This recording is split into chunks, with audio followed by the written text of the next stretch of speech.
أعوذ بالله من الشيطان الرجيم.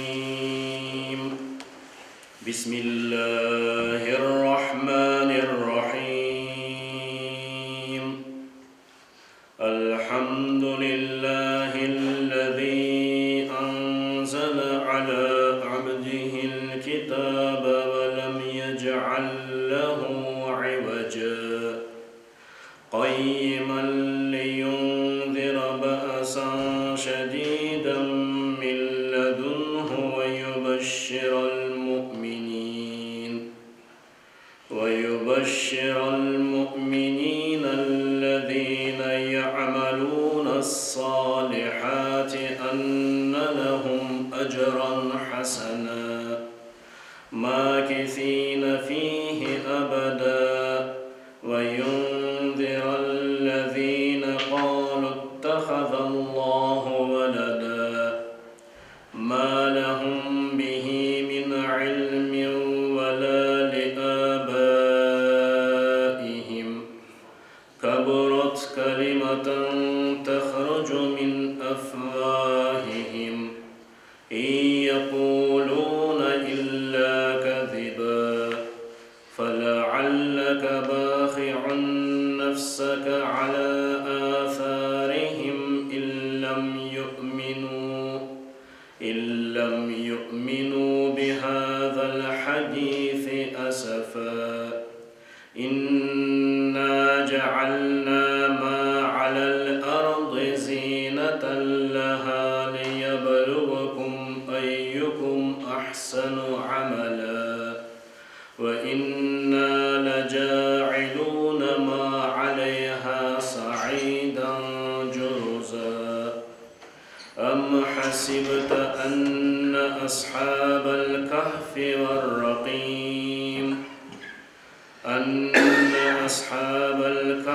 والرقيم كانوا من آياتنا عجبا إذ أوى الفتية إلى الكهف فقالوا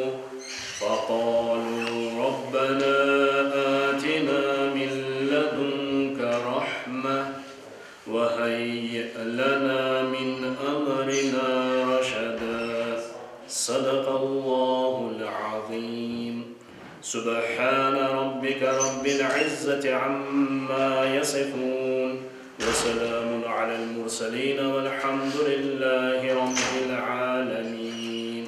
تقبل منا بحرمة الفاتحة.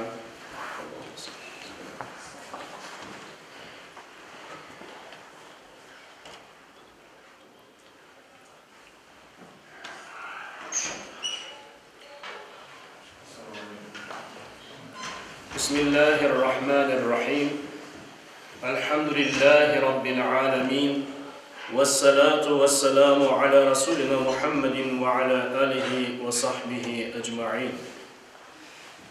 رب اشرح لي صدري ويسر لي أمري يفقه قولي رب زدنا علما وفهما والحقنا بالصالحين. بسم الله الرحمن الرحيم. ربي يسر ولا تعسر ربي تمم بالخير. Esselamu Aleyküm ve Rahmetullahi ve Berekatuhu. Hürmetli dindaşlar ve tandaşlar. Hepinizden selamlarının en güzeli olan Yüce Allah'ın selamının selamları. Yüce Allah'ın selamı, rahmeti, mağfireti cümlenizin üzerinde olsun inşallah. Bugün Hicri takvim boyunca 20. Zilka'ade ayı 1444. yıl Cuma günü. Cuma şerefimiz hepimizge hayırlı ve mübarek olsun. Yüce Rabbimizge bizlerini mübarek Cuma'ga sağ selamet, kazasız belasız bir şekilde kavuşturganı için bizlerge ibadet etme fırsatını, dua etme fırsatını, tevbe etme fırsatını ihsan etkeni için Yüce Rabbimizge sonsuz maqtavlar ve şükürler olsun. Peygamber Efendimiz Muhammed Mustafa sallallahu aleyhi ve sellem Efendimizge bizim için her şeyini bergen, Ümmetim, ümmetim degen ve Allah'tan algan emirlerini en güzel bir şekilde bizlerge anlatkan, anlatmakla kalmagan, işleyerek bizlerge örnek olgan Peygamber Efendimiz Aleyhisselatü Vesselam'a salat ve selam olsun. Allah-u Teala bizlerge daha nice sağlıklı, bereketli ömürler ihsan etsin ve Yüce Allah'a layık bir kul, Muhammed Aleyhisselatü Vesselam'a layık bir ümmet olarak ömrümüzü yaşamağa ve bizlerden sonra gelecek nesillerimizge aynı istikamet üzerinde, sırat-ı müstakim üzerinde nesillerimizin hayırlı nesiller olmalarını Yüce Allah kısmet etsin inşallah.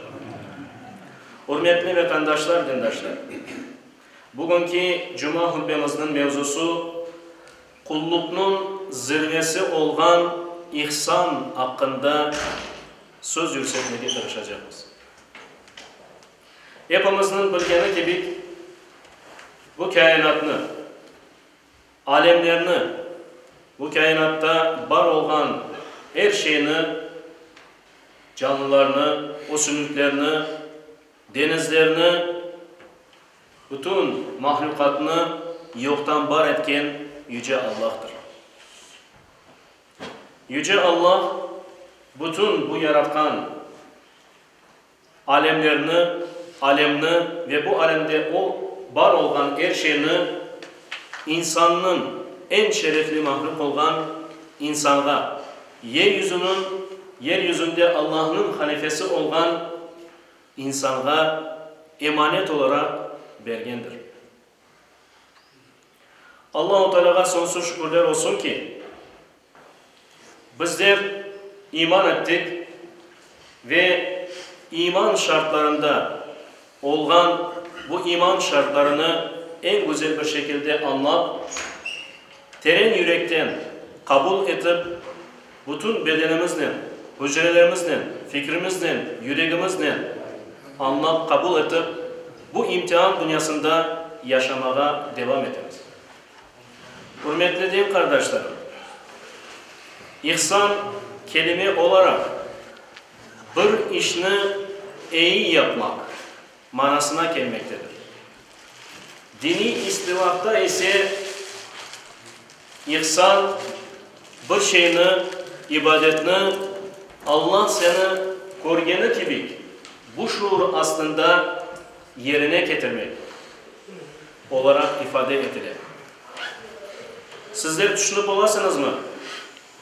Bir insan bu imtihan dünyasında ne için bu dünyaya geldiğini bilse ve her şey Allah'ın kontrolü aslında, her şey Allah'ın bilgisi çerçevesinde ve her şey Allah'ın takdir etmesine, hayır da şey de Allah'tan olganına bir kimse iman etkeni vakit. Bu şuur ile bu imtihan dünyasında her şeyge ihsan penceresinden yaklaşkanı vakit nasıl yaşayış insanını kullukluğun zirvesine taşıyor. Çünkü insanların hayatlarına dikkat etseniz iman etken kullar ihsan şuuruyla ne yaparlar? Bu dünyada Yüce Allah'ın salih ve saliha kulları muhsinler mertebesine erişirler. Allah'a iman etmeyin. Her fırsatta Allah'a isyan etken kimseler ise gayril mağdubi aleyhim veleddallin saflarına kirgen olalar ve hem dünyalarını hem de ahiretlerini coygan olalar. Bir kimse bu imtihan dünyasında yaşaganı vakit 24 saat içinde 365 gün içinde ister ozununla, ister yakınlarıyla, ister dindaşlarıyla, vatandaşlarıyla, ister herhangi bir insanla, herhangi bir imtihanla geçkeni vakit bile ki o Müslüman, o mümin. O her şeyde yalnız ihsan penceresinden yaklaşar. O bile ki Allah her yerde ve Allah her daim onu görmekte. Allah'tan hiçbir şey saklı kalmayacağını ve Allah'ın vazifelendirdiğini ekimeli. Her daim onun iyi amellerini ve hatalarını, kusurlarını, günahlarını yazganını bilse. İnsanlar arasında münasebetlerde, Allah'a karşı münasebetlerde, Peygamberimiz Aleyhisselatü Vesselam'a karşı olan vazifelerde ve diğer meselelerde düşününüz ki nasıl yaklaşır. O kimse bilir ki insanlar arasındaki münasebetini, yaratılanı Allah yaratkanı için sevmek. Çünkü dinimiz bizlerge her şeyini yaratkan yüce Allah olganını ve her şey en mükemmel bir şekilde yüce Allah tarafından yaratılanını ve bizlerge düşken vazife yaratıcı Allah olganı için herkesini Allah rızası için, yaratıcımız için sevmek.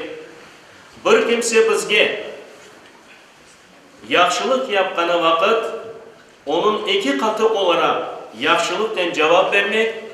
Eğer de birisi bizge zulüm, haksızlık, bir zarar getirgeni vakit değilse, zulümle, adaletsizlikle, yamanlıkla değil de gene aynı şekilde yaxşılıkla karşılık vermek dinimizin esası Peygamber Efendimiz Aleyhisselatü Vesselam'ın ve bütün peygamberlerin sünneti olarak bilir.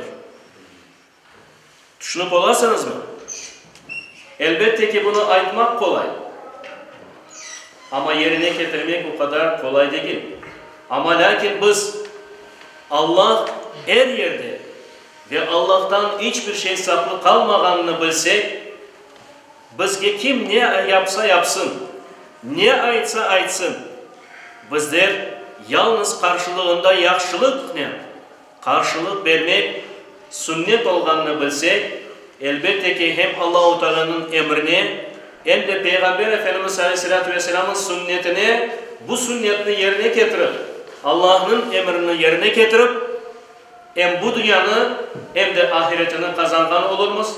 Hem insanlar arasındaki münasebetlerde, korantamızda, apayımızga karşı, balaçağımızga karşı, ana babalarımızga karşı, soy sopumuzga, komşularımızga, beraber çalışıp da bizlerge emanet olan işçilerimizge karşı, elbette ki biz adaletsizlikten şaşmayın.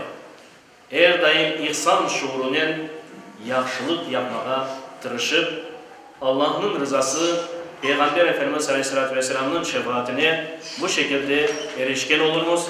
Hem bu imtihan dünyasındaki imtihanlarımızı beşke tapşırıp, herkesin kederli olan bir günde bizler kıvançlı olup, inşallah Adın ve Firdevs cennetlerinde Peygamber Efendimiz Aleyhisselatü Vesselam'a komşu olup sevgenlerimizle beraber Cemalullah'ını görmeye ve ebedi dünyada da bahtlı olmaya Yüce Allah inşallah ihsan şuuruyla yaşadığımız vakitte bizlerge kısmet edecektir. Bu sebepten saygılı din kardeşlerim, ihsan şuurunu canlı tutmaya tırışayım. Çünkü bizim ibadetlerimizin tadını vergen, bizim ibadetlerimizi tekmil bir şekilde yerine getirmemizge, hayırlı ameller işlemege, insanlar arasındaki münasebetlerge, ticarette, her şeyde bizim ihsan şuuruna ne kadar bağlı olganımızı ve bu pencereden ne kadar bakkanımızda ve amellerimizi ona göre işleyeceğimizge bağlı. Ve ahiru da'vana enelhamdülillahi rabbil alemin.